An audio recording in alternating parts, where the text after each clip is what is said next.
चतुर किसान और जादुई बीज। बहुत समय पहले की बात है। एक छोटे से गांव में हरि नाम का एक गरीब किसान रहता था, लेकिन वह बहुत चतुर था।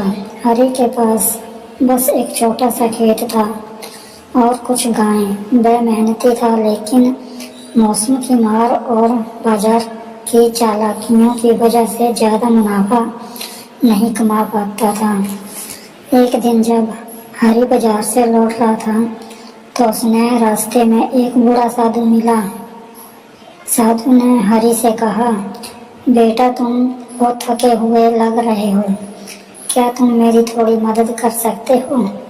हरि ने मुस्कुराकर कहा, बिल्कुल बाबा, बताइए क्या करना है। साधु ने कहा, मुझे पास वाले तालाब तक जाना है, लेकिन मेरी कमर में दर्द है।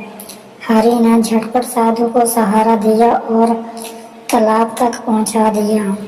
जाते वक्त साधु ने हरि को एक चमकता हुआ बीज दिया और कहा, ये एक जादुई बीज है, इसे अपने खेत में बो देना, लेकिन ध्यान रहे लालच मत करना, वरना सब कुछ खो बैठेगे।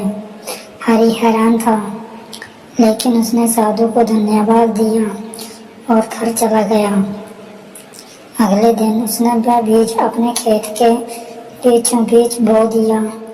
पहले कुछ दिनों तक कुछ नहीं हुआ, लेकिन हफ्ते भर बाद वहाँ एक अजीब सी बेल उग आई। तेजी से बढ़ती हुई, हर दिन वह बेल दुगनी लंबाई में बढ़ती और उसके ऊपर सोने जैसे फल लगते। हरि ने एक फल तोड़कर बेचा और देखा कि बाजार में उसे बहुत ऊंचा दाम मिला। अब हर दिन वह एक एक फल बेचने लगा और अपनी जिंदगी संवारने लगा।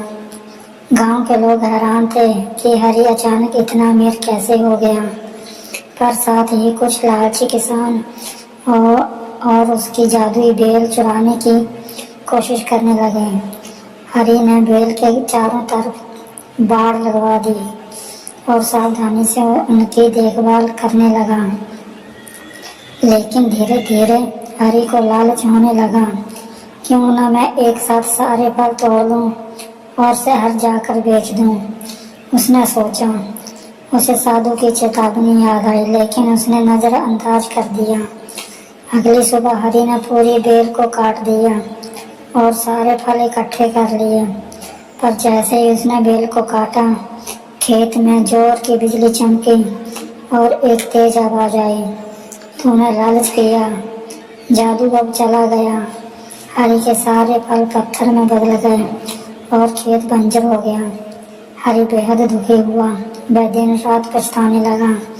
कई दिन बाद वही साधु फिर से आया और बोला, हरि, मैंने तुम्हें चेतावनी दी थी, लेकिन तुम चतुर हो, इसलिए मैं तुम्हें एक और मौका देता हूँ, ये दूसरा बीज लो, लेकिन इस बार धैर्य और संयम रखना। हरि ने वादा किया कि वह अब लालच नहीं करेगा। इस बार उसने बहुत समझदारी से जादू बेल की देखभाल की। हर दिन एक फल ही तोड़ता, बाकी बेल को वैसे ही रहने देता। धीरे धीरे वह पूरे गांव का सबसे सम्मानित और सुखी किसान बन गया। उसने गांव में स्कूल बनवाया, तालाब की सफाई करवाई और बाकी किसानों को भी खेती के नए तरीके सिखाने लगा। कहानी से शिक्षा। लालच का परिणाम हमेशा विनाशकारी होता है। मेहनत, धैर्य और संयम से ही सच्ची और स्थायी सफलता मिलती है। जो दूसरों की मदद करता है, उसे जीवन में अच्छे मौके मिलते हैं।